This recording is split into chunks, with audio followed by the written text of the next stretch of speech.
Hello, my one viewer. 8 minutes, 8 minutes, then we start. 8 minutes, then we start. Let's wait for others to join.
Um, okay, I think we can start. I think we can start. So, um, yesterday we yesterday we tried to train our first image classifier on the stream using a vision transformer, Convex, and yeah, it was fun.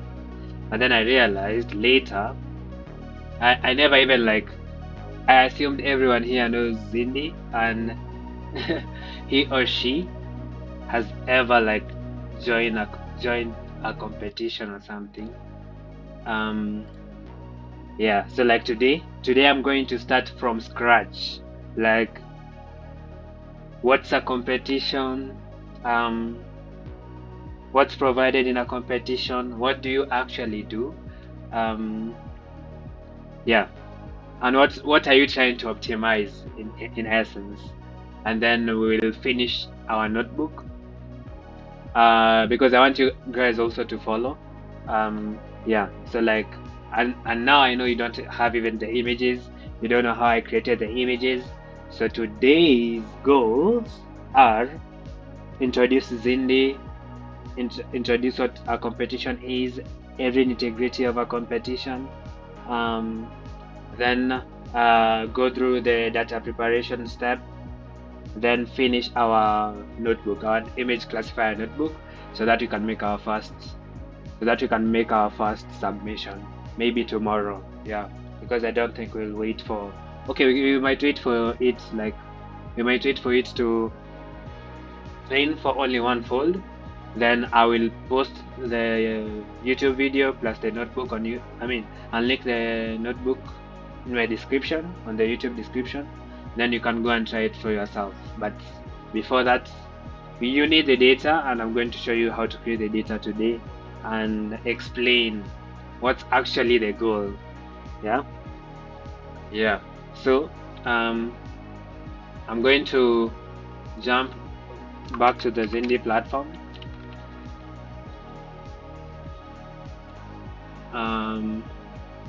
I'm going to jump back to the Zindi platform and then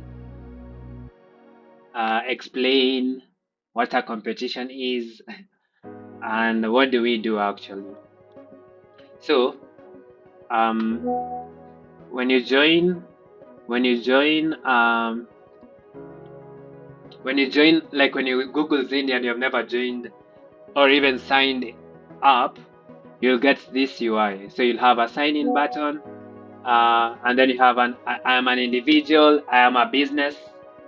But since you're not a business, we are an individual, we click I am an individual.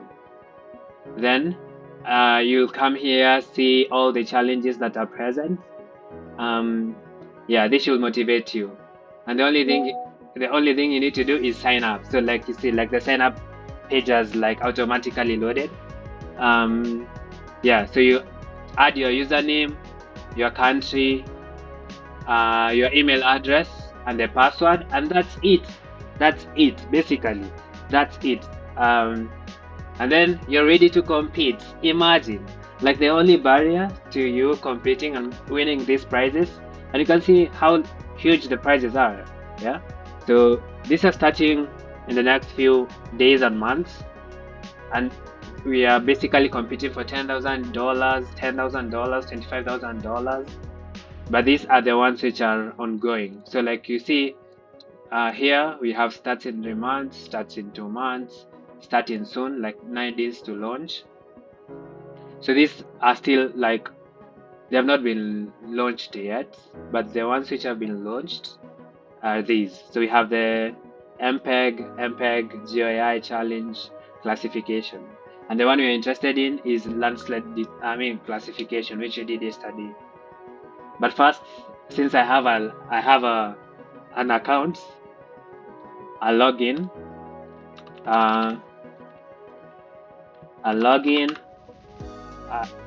So you have to log in to join a competition. Then you click I'm an individual, it takes you back to a competition. So like for example, if you have not joined a competition yet, for example, I have not joined this one, you'll have this join button right here. So this join button, you click it, then you read the terms and agreements of what, like the agreement with Zindi. Like when you win, you have to submit your solution and give the whole ownership to Zindi, something like that. Consequences of breaking any rules. So you read it. I've read this a couple of times, so I'm not going to read it here on stream. And then you accept the rules. And then this will turn into a submit button. But since this competition has not started, you won't see a submit button. So let's go back to the landslide detection challenge. So in this landslide detection challenge, you'll see like the button has turned from join to submit. That's because we already joined the competition. And when you join a competition, you'll have different tabs. So you'll have the title of the competition, the price of the competition, and how long is left for you to finish competing in this competition. So for example, we are only remaining with 11 days. And yeah, skills you learn, classification, earth observation. Okay, these are not very important. And then here comes the most important things you need to know. So you have the info page. The info page basically introduces the competition, the objective, the evaluation metrics, and other important stuff like the rules. And then you have the data page, the data tab, where it's like introduces all the data that you've been provided by Zindi. So you'll see we have a train file, test file, train data, test data. These are for evaluation. This is not very important for guys who are joining. And they even provide you a starter notebook. Like if you don't like understand the problem, they provide you with a starter notebook to help you get started with the problem. And yeah, so this is where you get the data, and they explain to you what the data is. We'll come back. And then here is where when you have if you have a problem, you come and post it here on the chat tab. So you start a new chat, for example, help. I am facing this error, and then you can type the error you are facing, and then you choose a category. If it's help, if it's data, if it's platform. If you want to team up with other people, you can click connect, and then you post it. That basically is why you ask for teammates, you share any problems that you have, etc. And then you have the leaderboard. The leaderboard is where now you get ranked with other people. So for example, you can see like there are a lot of people like from different parts of the world. I don't even know this flag is from. Yeah, Vietnam. Yeah, a lot of different people. And then you get ranked. Then when you submit your solution, if it beats the other person, like you outrank him, and it goes on like that until you win a competition. Here is where you create a team. So for example, you want to create a team, for example, Team Kenya. You create it, and then you invite people. So if you know the username of the other people, I'll use my best friend. So you can invite him, another best friend of mine, people I love to compete with. Then you can invite them, and you click the invite button. And if you're not like sure, or if you don't want a team anymore, you can disband it. And remember, to disband a team, the only like requirement is you don't have a submission as a team. But if you have a submission as a team, then the team is permanent. You cannot disband it. Yeah, so you can disband it like that. Submissions. So here is where you post your submissions. So you get a submission, you get a score. For example, my current one was like 0.87, and then you get ranked now. So 0.87 is like, oh, I have a 0.88, and you get ranked with the best submission in the public leaderboard. But then in the private leaderboard, you choose 2 submissions. So when you come here, you can see that like these checkboxes. So you can select two of them. You can see like even the rule, like please select 2 submissions before saving. And then when you click those 2, you can save your new selection. And then when the competition ends, this is what you'll get ranked with. Yeah. So in essence, you're supposed to like submit a solution that scores more than this. But then it's not always like better, like greater is better. Always some competitions they have lower is better. The reason why here it's greater is better, it's because of the evaluation metric. So we go back to the info page, then I'll talk about the evaluation metric. So the the info page provides you like the background of the problem. So in this problem, okay, let's read it together. Landslides triggered by natural events like heavy rainfall and earthquakes pose significant risks to lives, infrastructure, and the environment. Effective monitoring and mapping of landslides are crucial for mitigating these risks, guiding emergency responses, and supporting resilient infrastructure planning. Using multi-source satellite data, so this is important. They'll tell you that the data you're supposed to use is like satellite data. You'll work to create an accurate landslide detection model. So in essence, the goal is to create an accurate landslide detection model.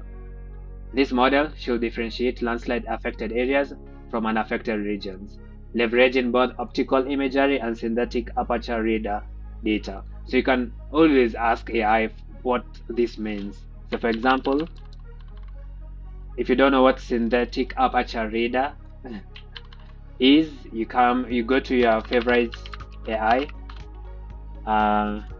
So I love to use Google AI Studio and ChatGPT and DeepSeek as well. So for this time, I'll use Google AI Studio. And then you ask AI to explain this to you, to me as like I am a 5-year-old.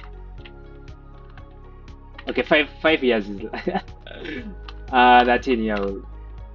13-year-old. Yeah.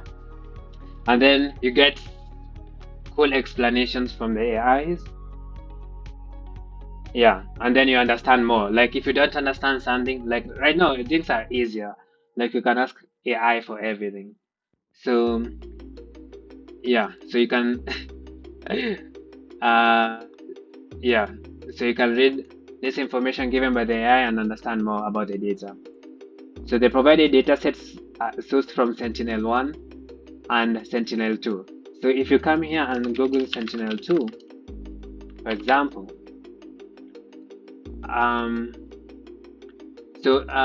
these Sentinel-2 mission consists of 2 polar orbiting satellites that are positioned in the same sun-synchronous orbits with a phase difference of 180 degrees. It aims to monitor changes in land surface conditions and the satellite blah blah blah blah. So in essence, Sentinel-2 is a satellite. And then the data you're given comes from that satellite. It's images taken by that satellite. So the data is images taken by that satellite. And there are 2, Sentinel-1 and Sentinel-2. They include RGB and near infrared bands as well as SAR bands. So we are going to talk about all this in our data preparation notebook. And then, yeah, this is the most important thing. The objective of this challenge is to create a model that leverages SAR for cloud cover regions while prioritizing optical data where available, enabling accurate and reliable landslide detection. Yeah, so in essence, the goal is to use the given images and the given data to build an accurate landslide detector model. And then, now, where does the competition part come in? The competition part comes in the evaluation. So in essence, how do you rank different solutions? Not only using code, but using a quantifiable metric. So the evaluation metric is the quantifiable metric, and you have various different types of like metrics. Since this is a classification task, the metric given is F1 score. And for classification, you have other different types of metrics. You have accuracy scores, we have um, area under the curve, we have recall, precision, and F1 score is basically harmonic mean of recall and precision. So for this metric, if you click this link by Zindi, yeah. So when working on machine learning project, choosing the right error or evaluation metric is critical. This measures how well your model performs at the task you built it for. And choosing the correct metric for the model is a critical task for any machine learning engineer or data scientist. The F1 score is a metric commonly used for imbalanced classification problems. And for people who are here, like in our previous stream, yesterday's stream, we saw like the data given was very imbalanced, and that's why the F1 score was used. So before you understand F1, you have to understand precision and recall. So I'll leave that assignment to you guys. Go and read about precision and recall, because F1 is like the harmonic mean of the two. Yeah. You can see like for you to calculate F1 score, you have to use precision and recall. So that's how you get ranked. So in essence, your model should provide a score that is better than the person on top of you. So in essence, if you want to win this competition, we have to produce a model that scores more than 94%. And currently we are at, okay, personally I'm at 88%, but in the stream, yesterday we only managed to get to 83%. 83% basically when rounded off. Yeah, so our goal is to push this to 94%. Yeah, I know that's crazy, but yeah, it's possible. If this guy has it, then we can get it as well. You have to believe in yourself, and you have to fall in love with the game. If you want to like win these competitions, you have to fall in love with the game and never give up. And as much as you submit and submit and submit and you don't get anywhere, never give up. You never know where the last kick comes from. Like it just happens magically. Yeah, but you have to fall in love with this. You have to fall in love with this. Yeah. So now you have the evaluation metric, and this is what you get ranked with. And then you have the prizes. You'll go to read the prizes for yourself. And then we have rules. So they provide you with rules that you have to abide for you to be given the prize money. So languages and tools, you may only use open source languages. Who can compete, open to all. Sometimes some other competitions are only limited to African participants sometimes, or country specific participants if it's an hackathon for a country. Yeah. So for example, we have some like are running right now that you don't have access to as the public. For example, this is for Botswana, and you realize in the rules, it's only open to Botswana participants. So some competitions have these like rules. So you have to read the rules to understand if you're eligible to participate in that competition. I mean, you can participate in the competition, but you won't be given the prize, and the prize is the most it's actually not the most okay. To other people, the prize is the most prestigious thing. For example, to me, the prize is the most prestigious thing, and also the points, and we'll talk about the points as well. Yeah, so when you come here to the prize, you'll see that in every competition you get assigned 3,000. I mean, not 3,000, you get assigned some points based on the prize money. If a competition is like $10,000, then the winner gets like 10,000 points. If a competition like this is only like how many, 1,000 CHF, that's why the points are like less. And then the points decay. Not every, so if you're top, let's say 15, I think top 15 they get gold medals, and then the other silvers, the other bronze. So the points decay. So so this is very important. So I don't want to brag. This is not bragging, by the way. This is not bragging. So when you come to the global leaderboard, you'll see people are ranked based on the total points they have earned during their whole competition span, like time span. They have the time they spent competing, or the number of competitions they have enrolled in. So for example, okay, I'm leading with like, almost like 33,000 points. And so you can see like this global leaderboard where people get ranked. So for example, when you check my good friend here, Abdurrahman, he has 10,342 points. This is because he has 9 gold medals, 4 silver medals, and 3 bronze medals. So in each competition, you get assigned points. You get assigned points even if you don't like win. When you submit your first submission, you get points. But then if you want to maximize your chances of like climbing up the global leaderboard, you have to like consistently come top 10. Yeah. And if you want to be number one, you have to be like, you have to win the competition. Like you have to be number one, like basically, because number one gets all the points. So for example, these, I'm pretty sure it will have, yeah, you can see like it's 10,000 points. So for example, Abdurrahman, he has like now 10,000 points. For example, he wins the competition, he'll get 10,000 new points, and then the total points will be like 20,000. So he will climb the leaderboard to almost, okay, he'll climb the leaderboard to position 5 if he wins the competition. So that's how like you climb up the leaderboard. Yeah, I hope that makes sense. So other than that, they decay over time. So it means you have to be active. You have to actively participate in competitions. So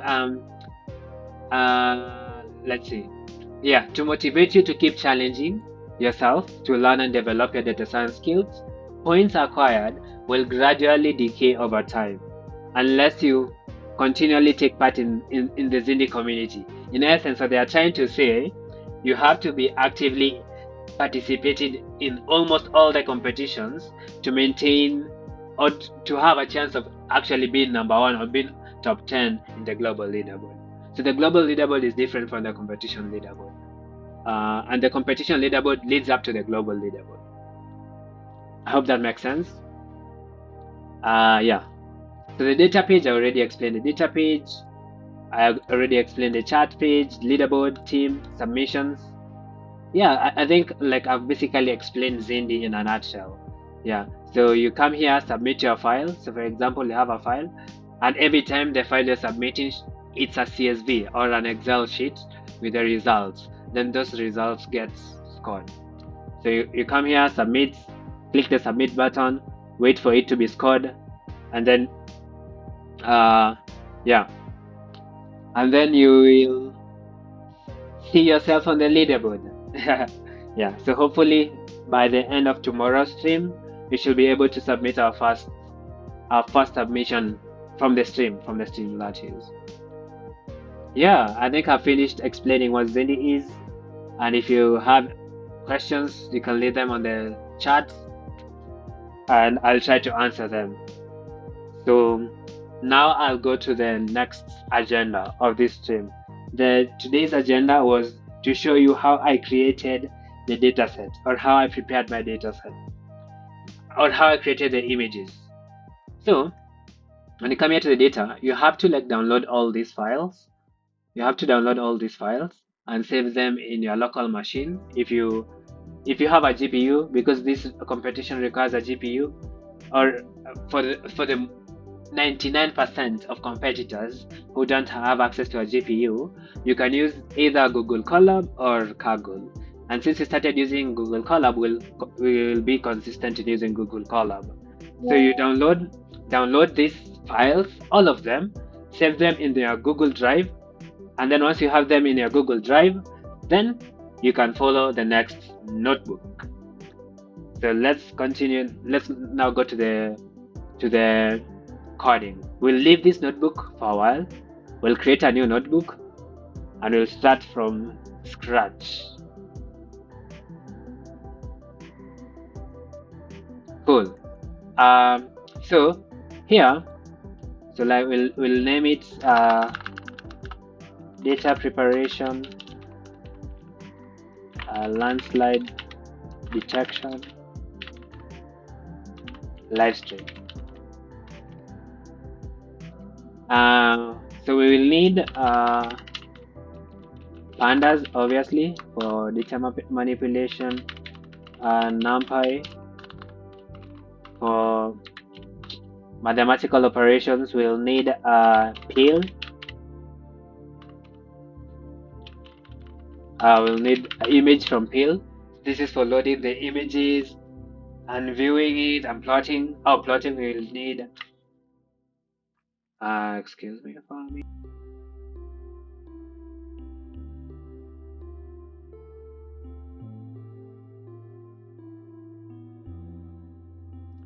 Okay, we'll need a Seaborn. We'll need matplotlib. Okay, if you've never seen these libraries before, I encourage you to use AI to learn about them. Right now we have AI, so yeah. yeah.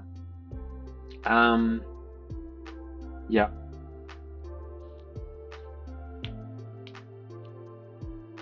So yeah, we'll need that. What else? What else do we need? What else do we need? I feel like it's this one. Okay, we'll add them as we go. And this does not require GPU. This can be done in a CPU. Yeah. So don't waste resources. And then we specify our data pair. Oh, we have to link the Google Drive.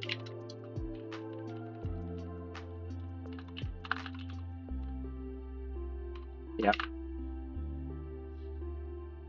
You connect your Google Drive. Follow the prompted steps, etc.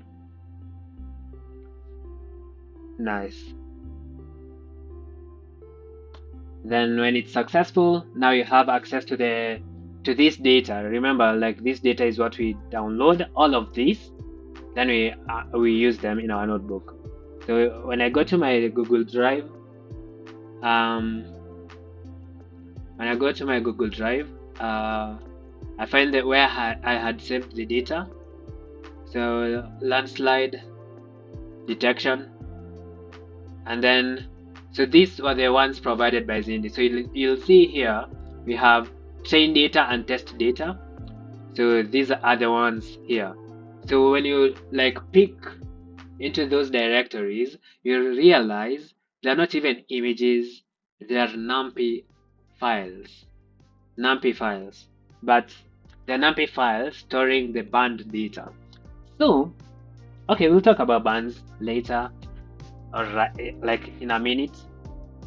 Let's see if it will load. Yeah, you'll see like it's a bunch of NumPy files storing the band information of those satellite images we talked about that were explained in the info page. So now that you know that it's NumPy files you're working with, yeah. So we define our paths. I'll have to do this for easy navigation. Where's my AI today? Where's my AI? Yeah, thank you, AI. Then you have the parent path, which now stores the CSVs. Yeah, and then the CSVs, here they are. These two, train and test, are very important, and it's these two which were provided here. So test and train. So we load our train data, which is exactly, thank you AI, and test data. Yeah, so we don't need this tab anymore. We already know, and this is train tests. Then to display the first 5 rows, we display the first 5 rows using the head method, and to also check the shapes, they just print the number of rows and columns. So train dot columns, test dot columns. Yeah, nice. You'll see like the dataset provided is pretty minimal. They only show you the ID and the label. for the train set, and since the test set we are trying to perform inference on it, they don't provide you with the labels. These labels, Zindi store them, they store them, and then they use these labels to like rank you. Yeah. Nice.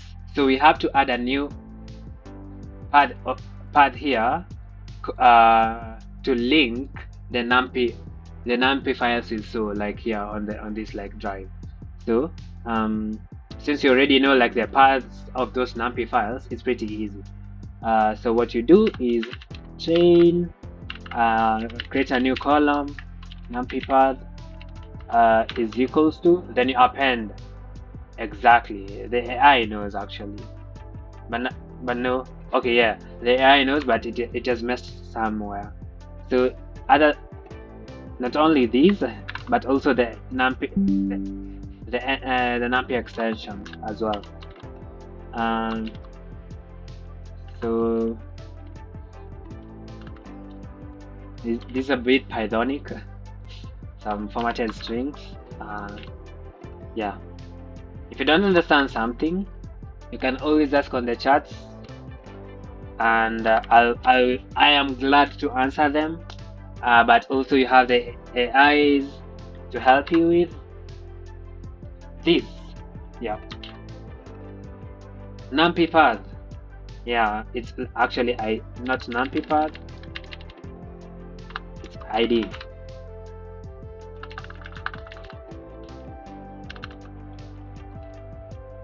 Nice, nice, nice. Now we have added our numpy path, and we have linked the data that we were given by Zindi, and now this makes it easy for data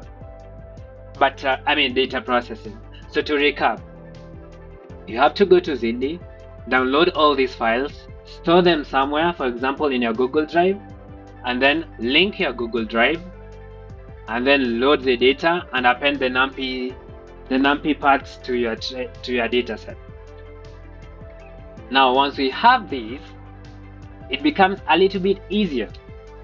So yesterday we already checked the label counts, but we can also like check it right here to explain the F1, why we are using F1. Yeah, thank you AI. So we want to actually print we want to not print, we want to plot them for like appealing visualizations. Yeah. Okay, let's hope the AI can finish. AI, stop being lazy, man. Come on, AI, where are you, man? When I need you. But yeah, thank you. Where were you? So we have to change some things.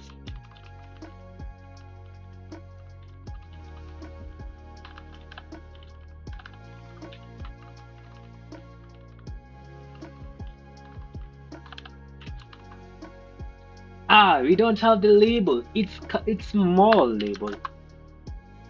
Nice. So we can see like majority of the data, 82.4%, they have no landslide. Majority of those satellite images, they have no landslide, and only a fraction of it, like 17.6%, have landslide. So that is why F1 was used. So F1 is the most recommended metric for imbalanced data sets. Nice. Since you already know that, this we already talked about in the previous stream. So if you want to learn about why why F1, yeah, check the last stream. Cool. So the next thing we want to check. Okay, so computer vision. So computer vision, the input is either images or videos. But in our case, it's images. And images, so we have, is it called grayscale images? we have grayscale images, we have 3-channel images. So 3-channel images are the RGB images. Yeah, the ones with 3 channels. These have 2 channels, black and white. Then these, they have 3 channels. But now satellite data is another different thing completely. Satellite data, they have more than like 3 channels. So most of the time for Sentinel-2 you'll have 12 channels, which represent the band data. I mean, okay. Let's go back to our Google AI.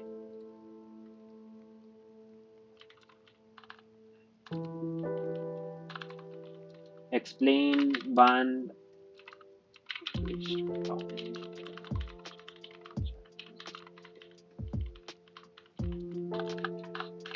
images. Yeah. So AI to the rescue. AI to the rescue. But now it has the previous context. Now it will try to explain everything like a 13-year-old. So like, forget the 13-year-old stuff. I'm a grown up. Okay.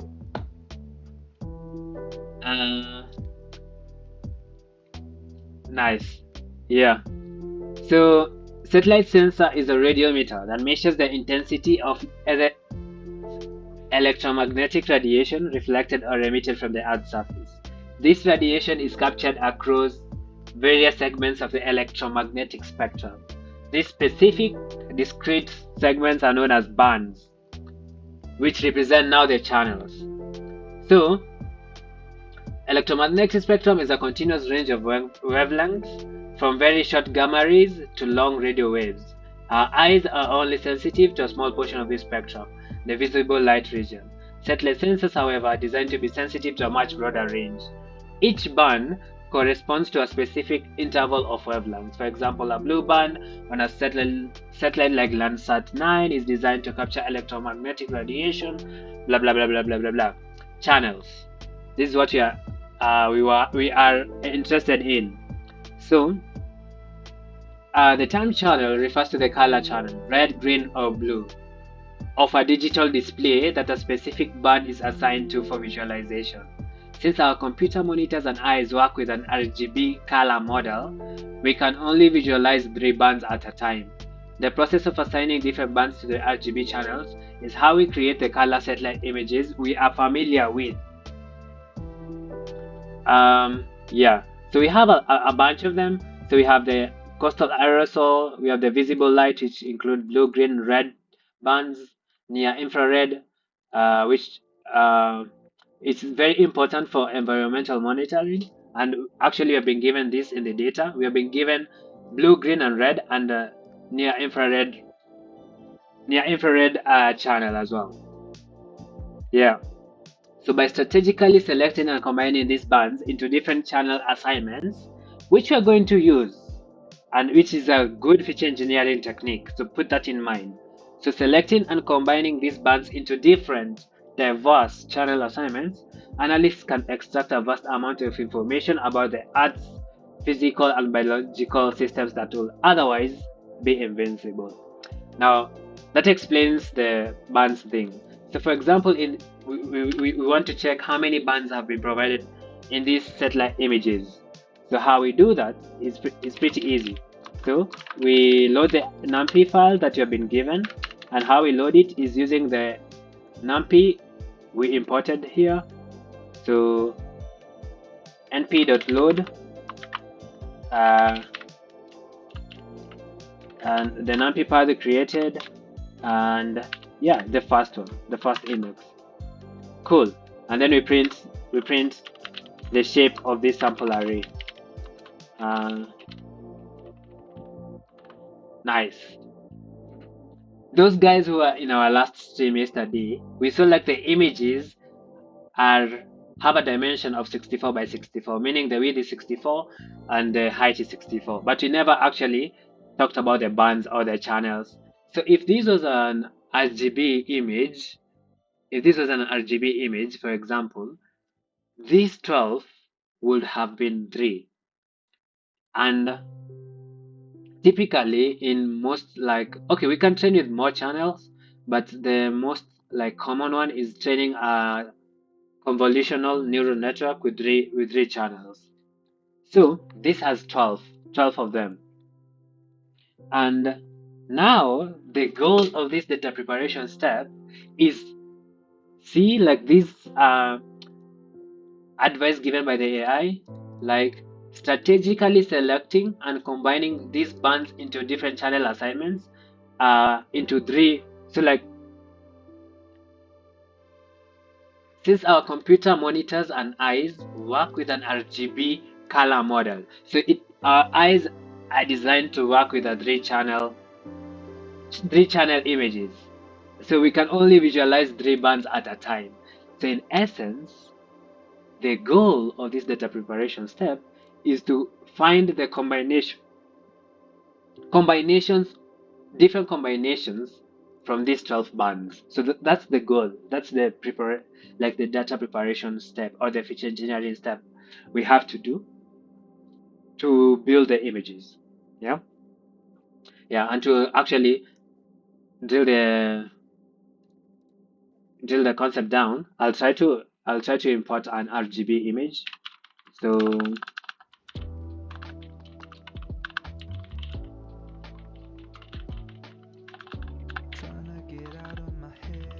import files, and then we upload an image, an RGB image.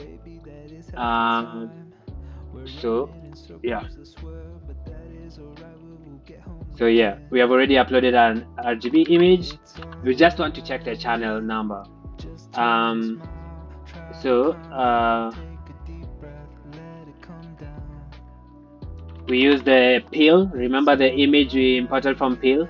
We use it to open this file, to open this image. So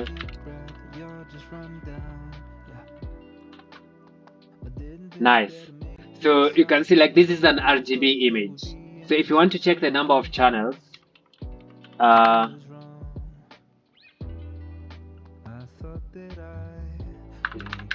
shit.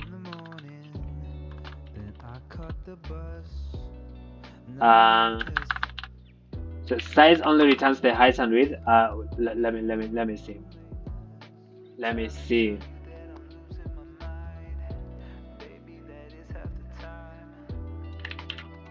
It's all alright.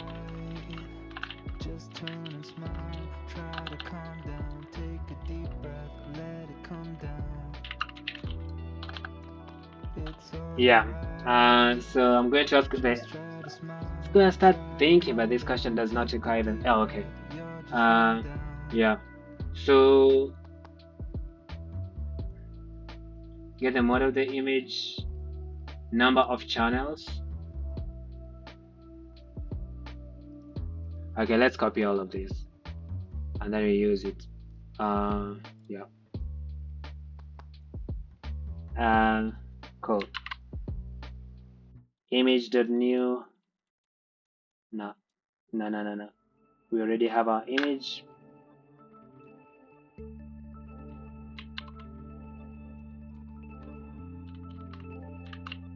Forget about all this code. Don't get scared. Yeah. So we have our image. So this will be printed, hopefully. Nice. So the mode of the image is RGB, meaning it's a 3-channel image. The number 3-channel image, no, it has 3 channels. The number of channels in the image is 3, and that is red, green, and blue. And the number of bands is actually 3, but here we have like 12 channels.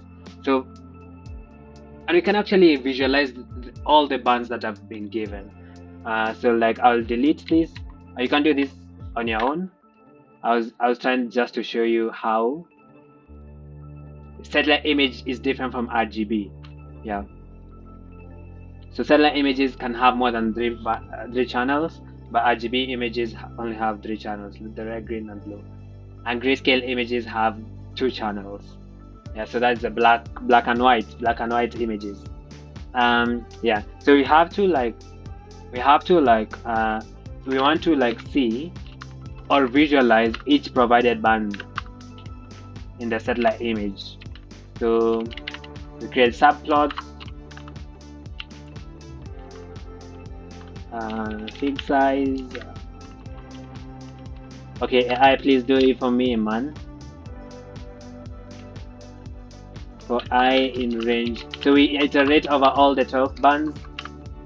Let's see if it will infer. Plot each band for me. Come on, AI.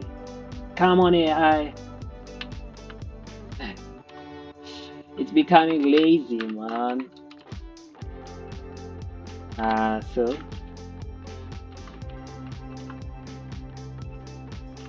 forget about all this code. This code can be generated by AI. So no need to cram. Yeah, this is not important. Like you can ask AI to generate it for you. Um,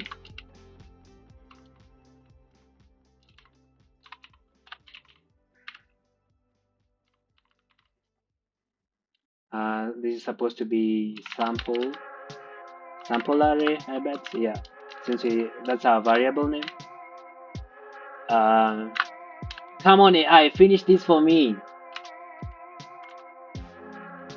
I have been advised to not use the F word in my streams, so yeah, I won't use the F words. I would have been. Yeah, I hope it doesn't slip out and I get frustrated. Yeah. Um,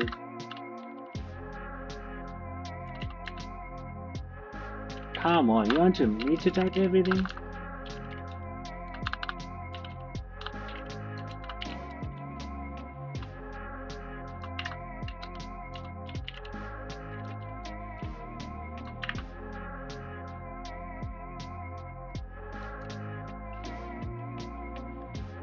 Obviously.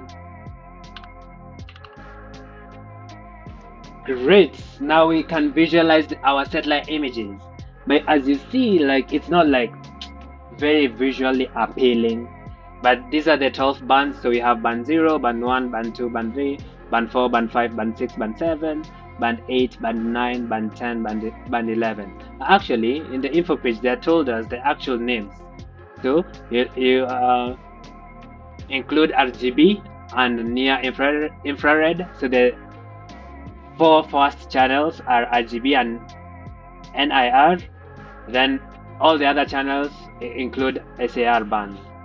So um, in the starter notebook, when you look at the starter notebook provided by Zindi, they had told us the actual names of the bands. So you can go download this notebook and go check it out. So I'll just copy and paste. And yeah, these are the band names. So you have red, green, blue. So the first one is red, this is green, this is blue. So for a visually appealing image, you can combine the band 0, band 1, band 2 to visualize it. Yeah. And then we have all the SAR bands. So remember our goal. We have to create different combinations of 3-channel images to use in our modeling phase.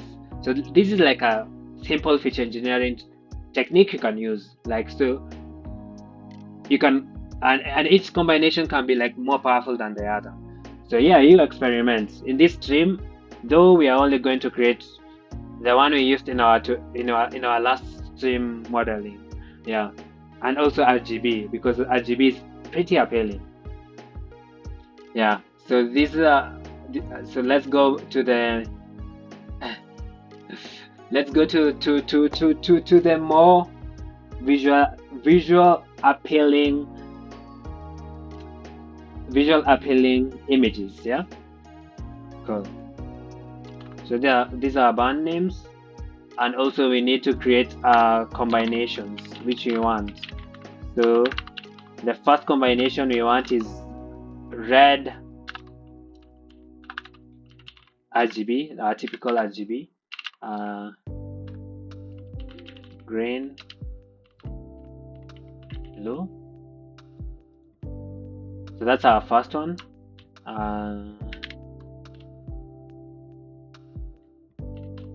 And then the one we used yesterday in our yesterday's stream was, which one was it? Let me remember. Yeah, it was near red green. So we need this combination as well.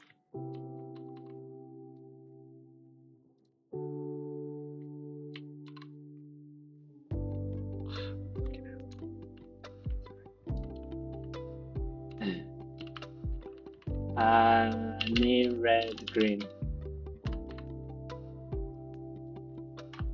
Yeah, so these combinations are the ones which you're going to visualize. Cool. So we plot combination. Define a function that takes in a sample, and then yeah, it takes in a sample and then it checks what do you want to do. We want to plot. Oh, we want to plot. So this is supposed to be like AI stuff. So I don't know if my AI is still lazy. Ah, nice AI. But we have to change 3 4 now. 1 length of the combinations. Fig size is okay. Yeah, you can play with the fig size later. So for I, since this is a static variable, let's use the standards.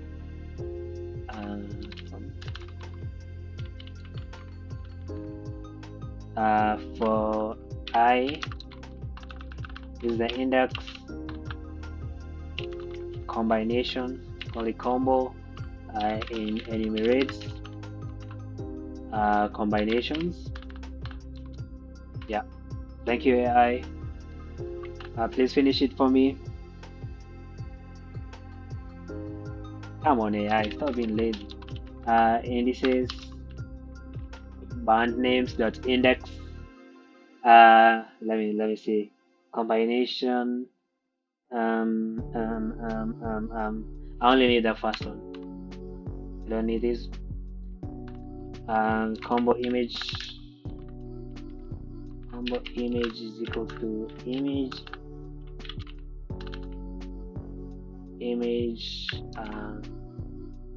wait a minute. Yeah, sample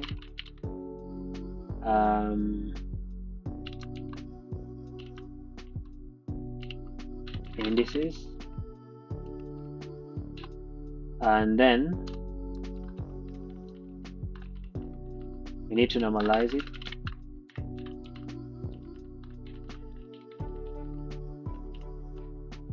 And yeah, create our combo image now. Normalize our combo image.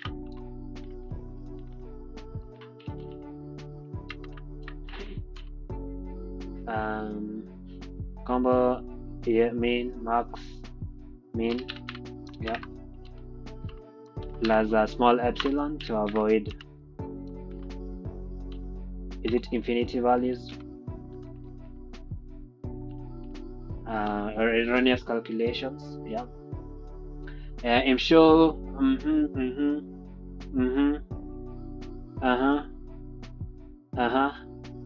Yeah, there is correct on this. Nice. No, actually, for what is it called, for better understanding of which combinations we are plotting, so you need to plot combinations, so prepare to be amazed. Hopefully if everything we have done is correct, that is.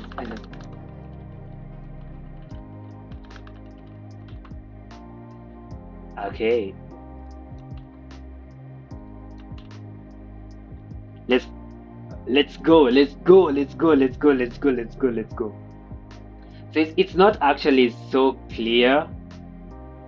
It's not actually so clear, but yeah, it's much better looking than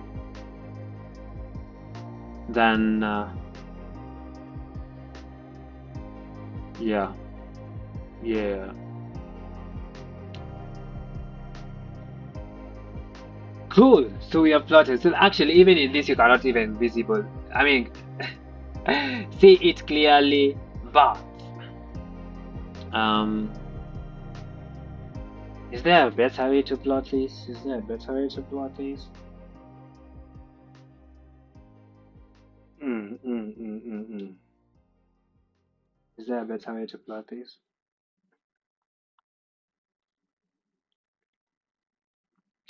Let's ask the AI, man. Let's ask the AI.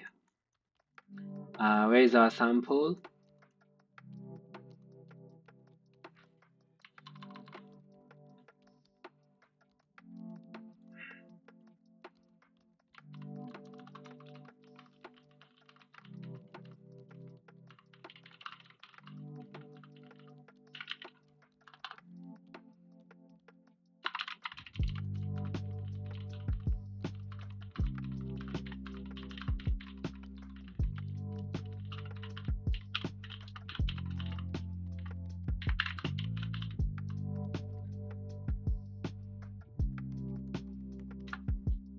Let's see.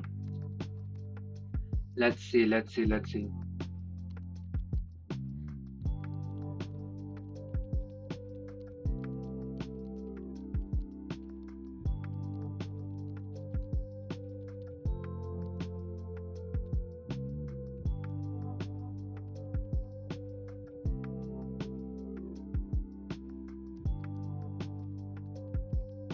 I mean, it's actually doing the same thing.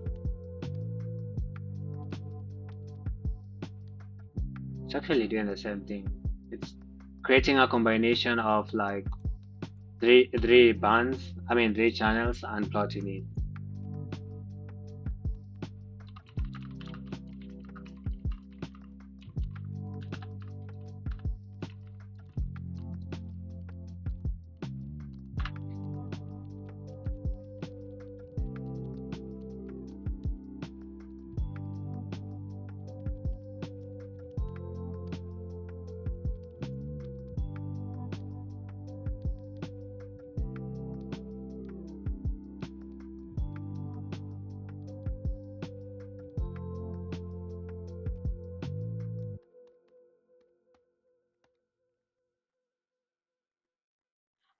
Okay, that doesn't help. Yeah, but you get the point. You get the point. Yeah, in essence, this is how you visualize the images.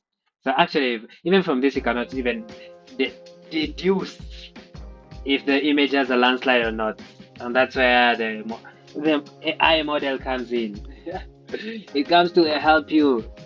It comes to help you because now the model learns using the artificial neural networks to infer the classes if the images have landslide or not. But in essence, what I wanted you to get from this like data preparation step is the feature engineering trick is to like create multiple combinations and then test them all in your modeling phase. So for this stream, you're only dealing with RGB and NIR, near, red, and green because this is what we used yesterday in the stream. So I just wanted you to see how I created the images. So if you come and look at these images, this is how I created them. These are near images. But these actually look more clearer. Like they are not like boxy things like these. I don't know why, but yeah. You get images like these. Actually, it's so hard because the one shows like the image has a landslide, but in essence, you can't even tell. I don't think you can tell. I don't think you can tell, man. I don't think you can tell. Like from your eyes, yeah. That's why you train a machine learning model. So I'm going to create now a function. So I'm going to add a little bit of things here just to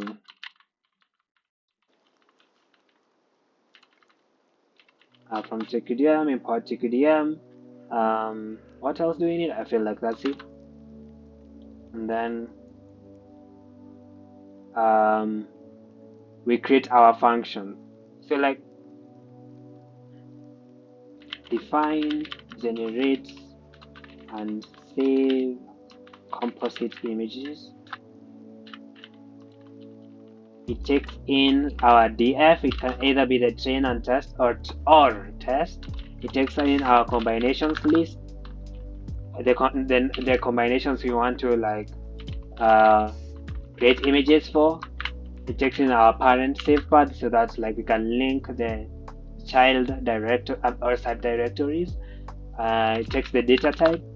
This is crucial since we want to save each data type in its own folder, the same way we saw. Like we have a train folder and a test folder for the provided Zindi dataset. We want to maintain the same. And also we take the image format. PNG is much better because it's lossless. Yeah, compared to JPEG. So defensive programming, we first assert if the image format is among the allowed image formats, which is PNG and JPEG. Nice. If if if if they're not from these two, return an error message or a message to the user that only these are allowed. Yeah, thank you AI. And then we iterate through the dataset. So the underscore means we will not use that. So if we wanted to use it, that's the index. So yeah, and TQDM just shows the progress bar. Yeah, I'm pretty sure like yeah, the AI is correct there. So we load in the image or the tile. We use the same we saw previously in the previous steps, and then we assert that the tile.shape -1 means it takes in the band the channel dimensions is equals to the number of band names you are given. Yeah, I mean yeah, the length of the length. If not, let the user know. Come on, let the user know that you expected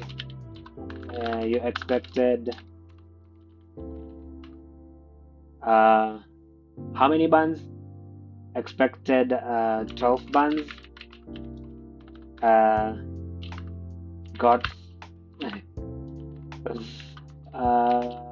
band names bands. Nice. No. Bands. Yeah. Cool. So when we iterate through each row, we load the image, and then for each we need we set the image ID. So for each combination in the combinations,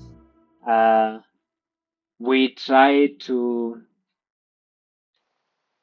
create the images. So to be safe, we add a try and accept block. Indices, try, accept, value error.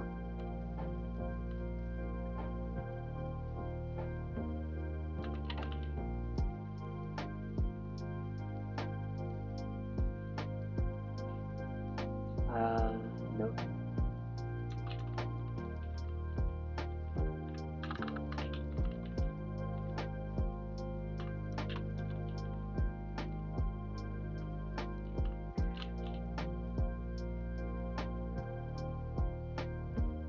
Cool. And then we get our combination image. Then we normalize the image.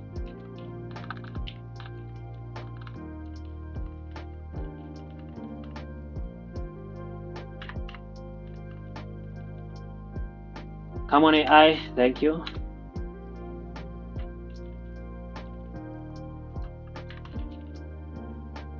Thank you. And then we save it. We save the created images.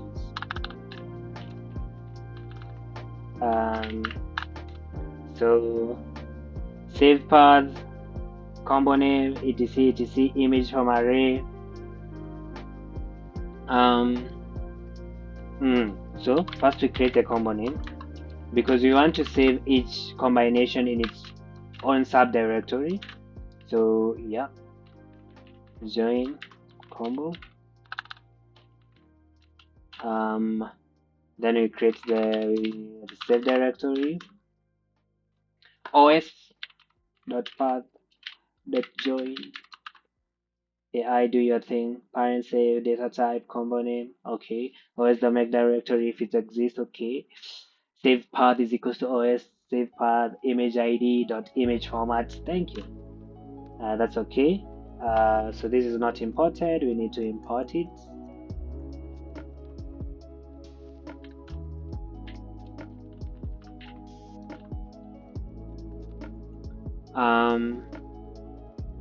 Yeah,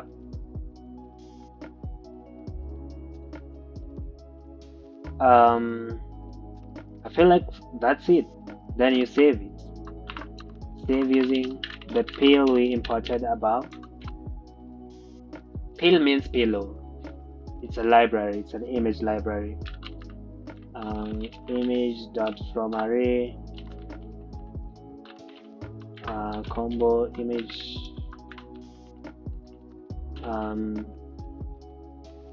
Yeah.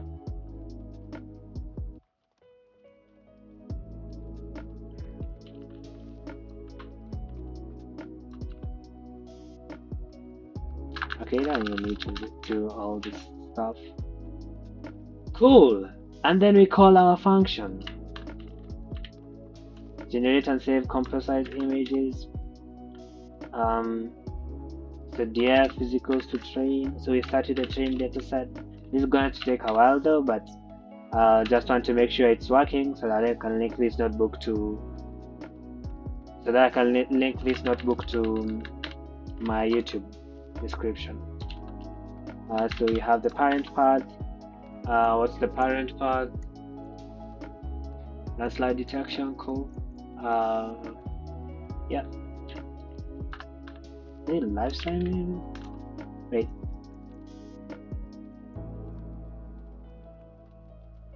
Okay. Yeah, that's okay. Live stream videos or live stream data. Image formats, cool. Data type.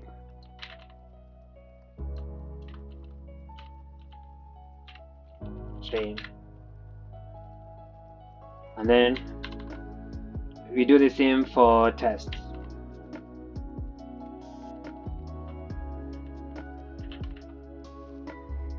Cool.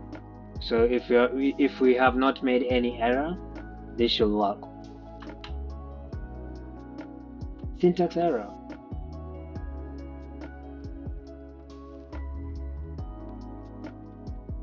Perhaps. Oh, okay.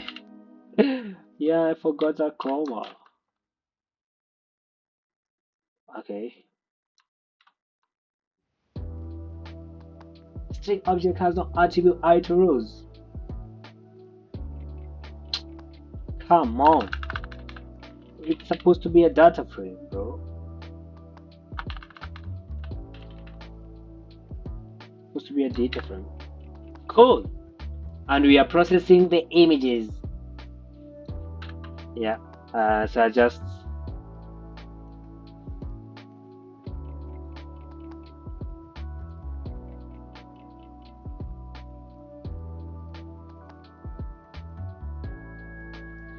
I'll just leave it.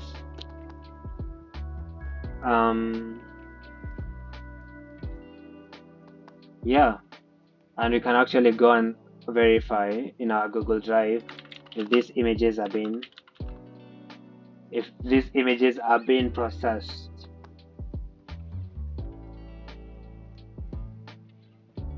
Yeah, yeah, yeah. Cool. Yeah, they're getting saved.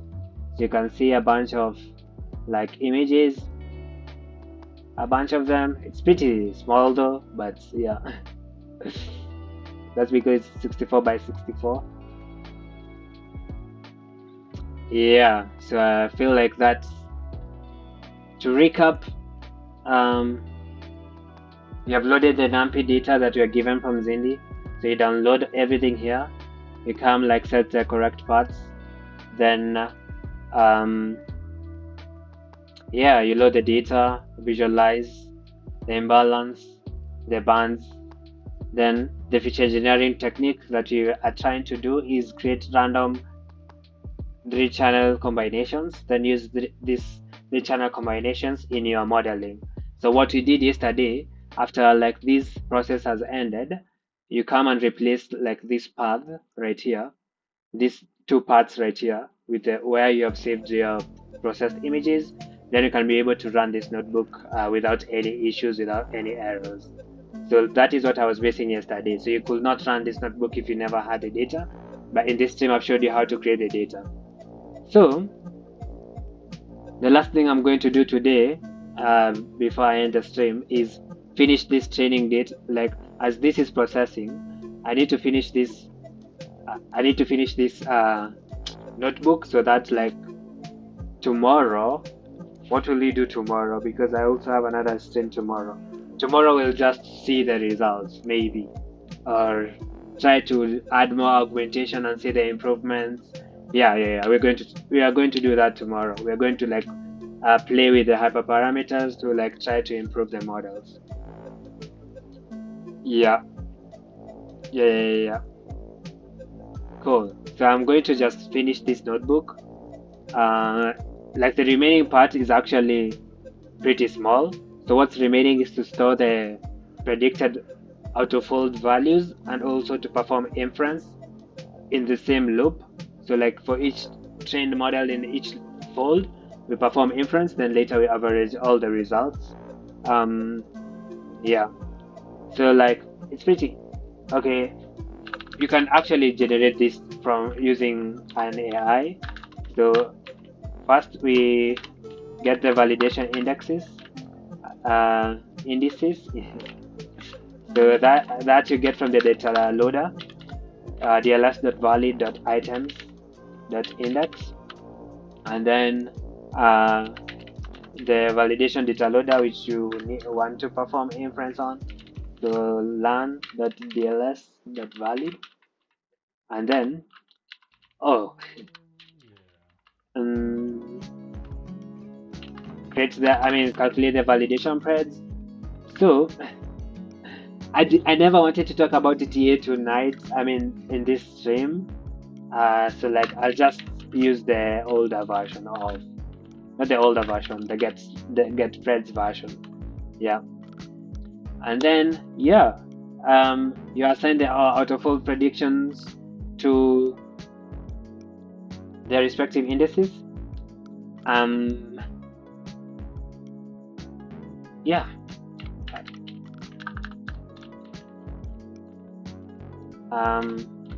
So next we need to generate the test predictions. Yeah, thank you. Learn DLS, the test DL, learn the TTA. I don't want to talk about TTA tonight. I feel like that's, but okay. Maybe I'll talk about it. Okay, then. But I don't want to talk about it without seeing the improvement it makes. So I would rather like use getPreds right now, and then in tomorrow's stream we test the TTA. I feel like that will be much better. Yeah. I feel like we will do that. Yeah, we will do that. Cool. And then now the GC we imported yesterday, the garbage collector and the torch. So we need to clean up the memory. So we delete the learner, we delete the data loader as well. We garbage collect, we empty the CUDA cache. Yes, and I feel that's it. Then at the end, since our training, uh, yeah, so we assign our out of all threads to,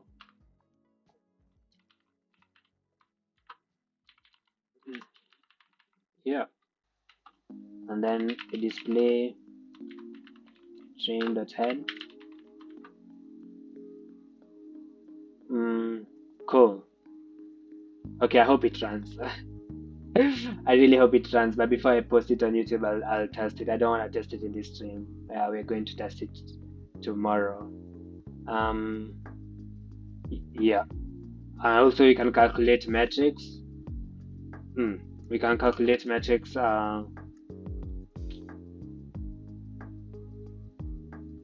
Yeah. Let's finish everything today.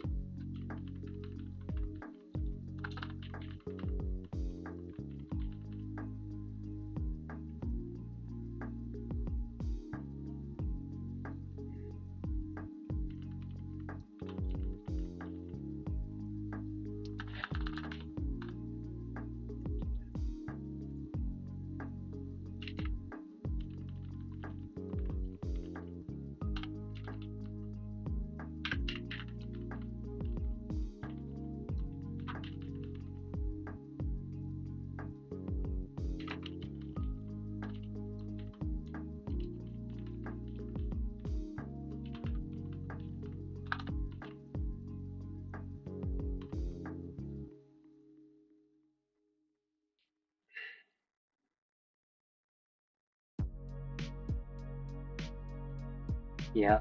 Yeah.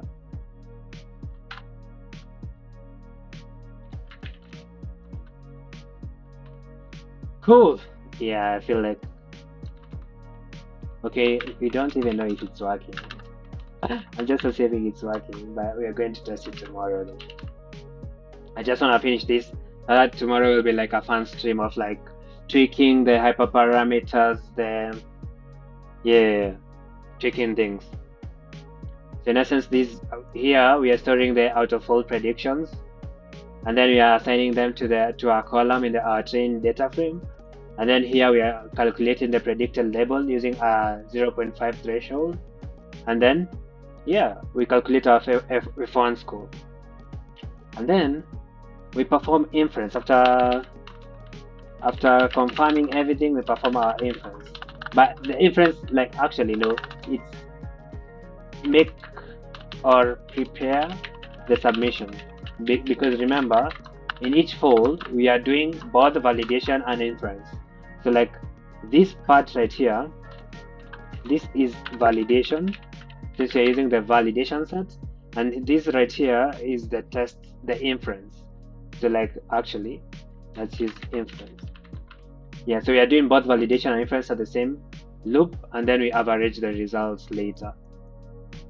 Yeah, and the later, this is the later. So here is where we average, I mean, the inference results.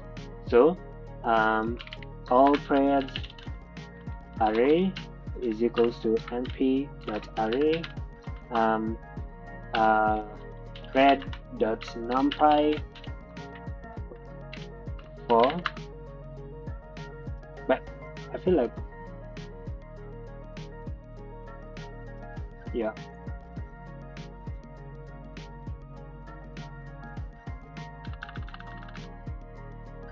thread for thread in all threads. Yeah, and then main test threads.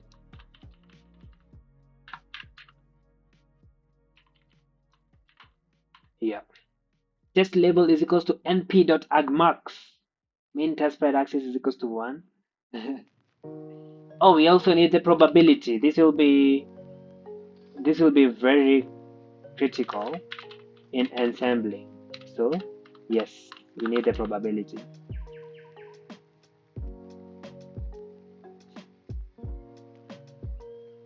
np max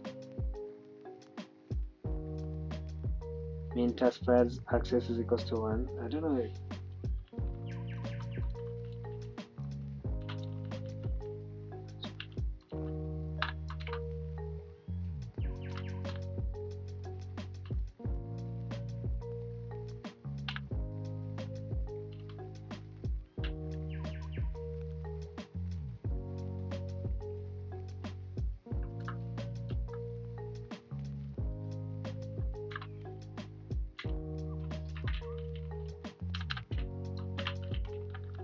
We're going to confirm if it works tomorrow. Yeah, yeah. And then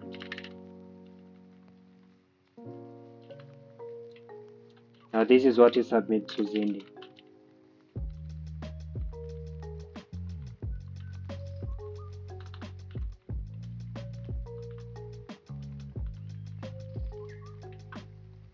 And you have to like give descriptive names. So we're going to name it with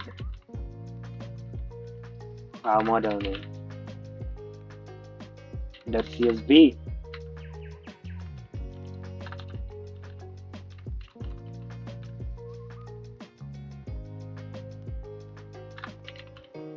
Cool. I feel like we have done the heavy lifting in preparation for tomorrow. So the main goal of this stream was like introduce people to Zindi.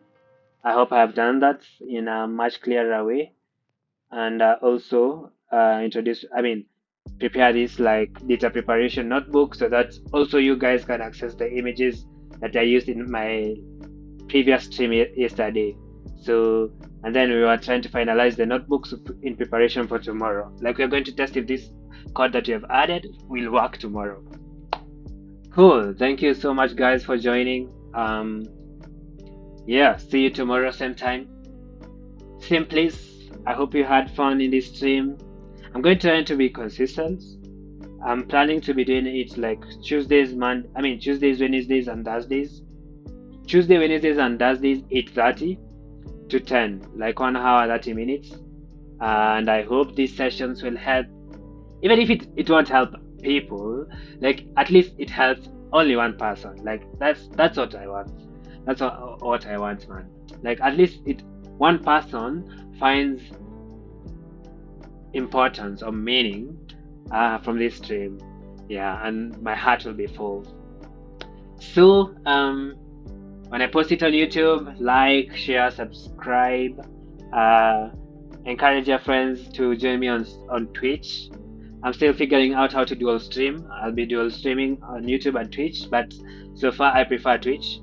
So yeah, see you guys tomorrow. Thank you so much for joining my stream.